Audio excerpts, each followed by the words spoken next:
Hey YouTubers, it's Charlie. Hopefully you've had a chance to see the Doctor Who finale. I feel like there are going to be a lot of opinions, a lot of stuff to talk about. We even saw some footage from the Christmas special, so I'm going to do a breakdown of that too. A bunch of you have already been asking me on Twitter about some of the big moments and what they imply about next year in Series 9, so I will address all those, but I will be doing a separate Series 9 predictions video later this week. Real quick reminder, the weekly giveaway regenerates this week, so all you have to do to enter is be a subscriber and leave a comment on this video. But careful for spoilers if you haven't seen it yet. Starting with top 10 moments. Number 10, Dr. Oswald. Lots of Dr. Clara lying, totally explaining the Clara never existed line that we got from the trailer. That was definitely a little bit misleading. Part of me is just a little disappointed that it didn't turn out to be some grand master plot. I felt like they kind of dropped that. The last couple of episodes, they'd been teasing that Missy had placed Clara in the Doctor's path, and I feel like that really didn't end up going anywhere. But since they're making the transition to a new companion between now and Series 9, I understand why they didn't get too crazy with it. So Danny Pink, Clara felt very disconnected from Missy by the end of this episode. Number 9, no one seems to give a shit about all the Cybermen. This might be some social commentary from Moffat about how no one is scared about anything anymore. I mean, the children didn't care about the forest, they were completely unimpressed. Maybe that's why everyone's just taking selfies with the Cybermen. Or maybe he's just making fun of people that take selfies all the time. Number 8, Unit is back. So many awesome things here. Osgood with the bow tie, Kate Stewart with the Mondas Cyberman head. That also might explain why people are totally unimpressed with the Cybermen. It might be a little Easter egg for the second Doctor episode, The Invasion. The whole St. Paul's Cathedral Cybermen marching down the steps thing was just a callback to that. I was kind of hoping that Cyberman head would turn out to be Handel's. They still haven't explained where Handel's came from. It's still out there, he can still use that in Series 9. Of all the things that Moffat is famous for, it's turning really small things into really big things. Number 7 though, Cybermen reigning everywhere. So when Missy explained they were pollinating, the cyber conversion process goes like this. Cybermen explodes in the air, spreading a giant cloud of nanites. Nanites bond with water molecules in the air, rain down, and start cyber converting organic matter. They were only converting the dead because they needed empty vessels to fill with the minds that she could control. That's why it jumped to the shot of the Chaplet funeral home, which I believe is a reference to Dodo Chaplet, who was a companion towards the end of the first Doctor's run. The critical step though is Missy downloading all the stored minds from the data cloud into the cyber-converted bodies. If she didn't do that, it'd just be a bunch of lifeless Cybermen. Number 6, Dr. President of Earth. I feel like they crammed more references to Classic Who in this scene than almost anywhere else in the episode. There's the Brigadier painting, the fact that the 4th Doctor was president of the Time Lords for a brief period, which I think happened during a Master arc. I heard a Thunderbird shout out, and then there was the bit about the Doctor never saluting the Brigadier, which they did pay off at the end. Number 5, Missy finally references Gallifrey. As expected, Gallifrey was mentioned. I would have been pretty pissed if they hadn't. Missy's comment leaves a lot to be desired. The way it's written just leaves a lot of room for interpretation. She kind of waves her hand at the mechanics of how she survived the 50th. Here's what I gathered. The Doctor saved Gallifrey during the 50th, so all the events of End of Time were nullified. Everyone, including Rassilon, were incorporated into the new Capaldi timeline. Right off the bat, I have 2 theories about how she got out of the Pocket Universe. We know she has a TARDIS, which I think is that red phone booth that we keep seeing in the background. She could have found a way to pilot it out of the Pocket Universe that the other Time Lords just haven't discovered yet. She'd just be a little bit more clever than them. Or, option number 2, climbing out of the painting during the 50th. Those are just a couple theories about how she escaped, so if you have a different one, just write it below in the comments. Number 4, Missy bails on the plane and leaves the Doctor hanging midair. I love that she was just waiting for him to go splat and regenerate. There were a lot of comments about what was going on with Missy's regenerations and the Doctor's regenerations.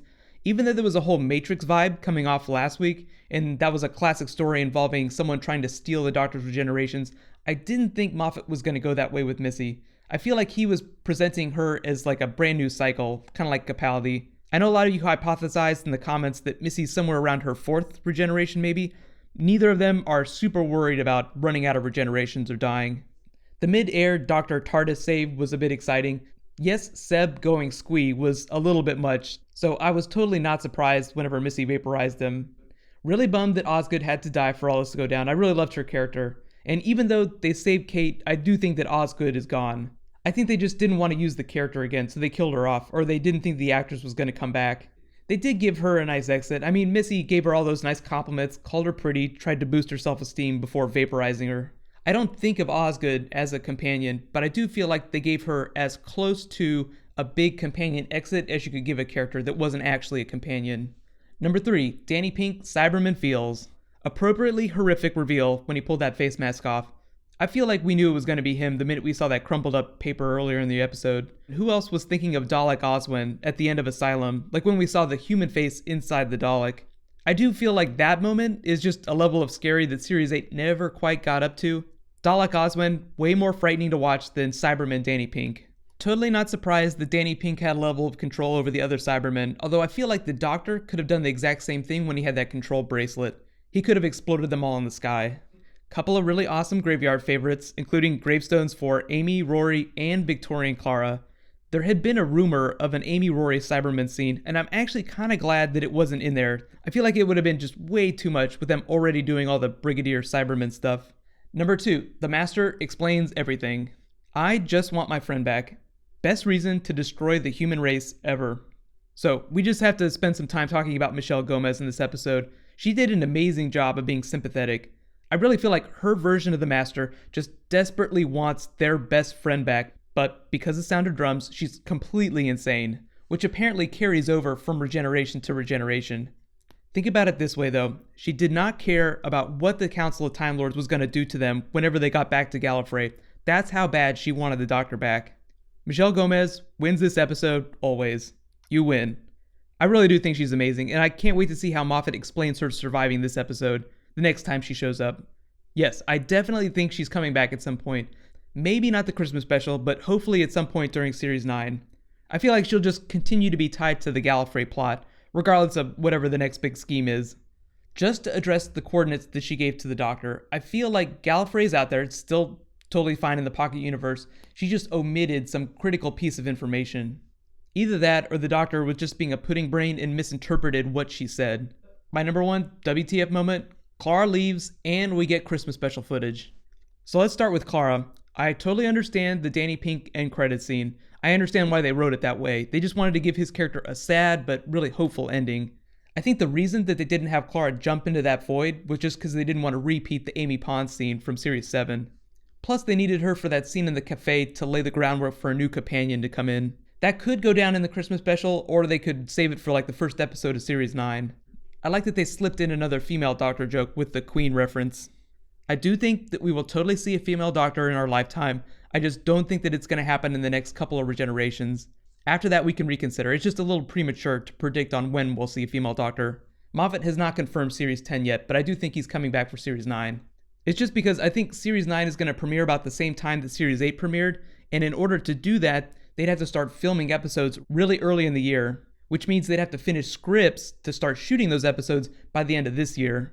Moffat is a really busy man. I mean, they're shooting the Sherlock 2015 Christmas special in January, so I think after they're done with that, they'll start shooting Series 9.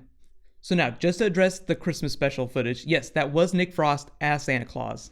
In the teaser image that they released of him a couple weeks ago, he was wearing a futuristic looking uniform, so either he's a humanoid alien playing Santa, or he's going to be from Earth's future playing Santa.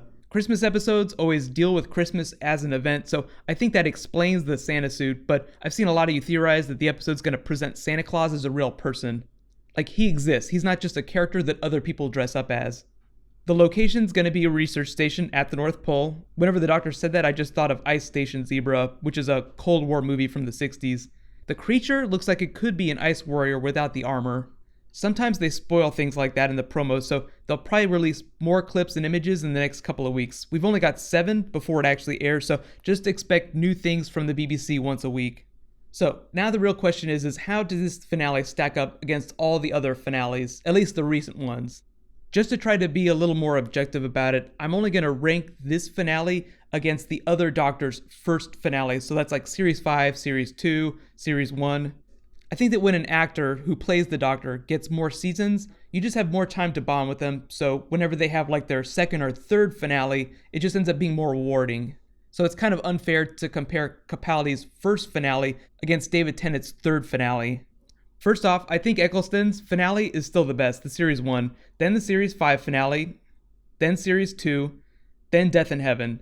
So I don't think that Death in Heaven quite nailed the dismount, but I still love it for bringing back the Master in a really interesting way. I mean, I gave it a solid B+. I feel like it had too much extra baggage to deal with. It was trying to do too many things. You have a brand new Doctor trying to wrap up his first big arc. his companion has to leave, so they have to transition between one companion and the next. And they have a gender-swapped, fan-favorite character being reintroduced. So in all fairness, a lot of this was out of the BBC's control. Originally, Matt Smith was supposed to stay on for Series 8, changed his mind early last year, so they had to scramble to find a new doctor. That by itself created a whole lot of interesting problems, but they did find Peter Capaldi, who is amazing, but that also creates a lot of issues for Clara as a companion. So you didn't have a whole lot of time for her to bond with Matt Smith like Amy Pond got. New doctor comes in, so there's a whole new relationship that they have to set up, and then she leaves right at the end of the first season of that. So just a little bit messy there with companions coming and going really frequently, but all in all, I am very excited for the Christmas special and for what Series 9 has in store.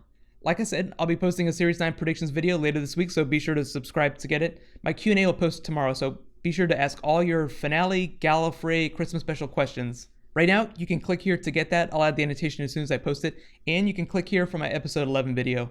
Thank you so much for watching, so let's all high five, and I will see you guys tonight.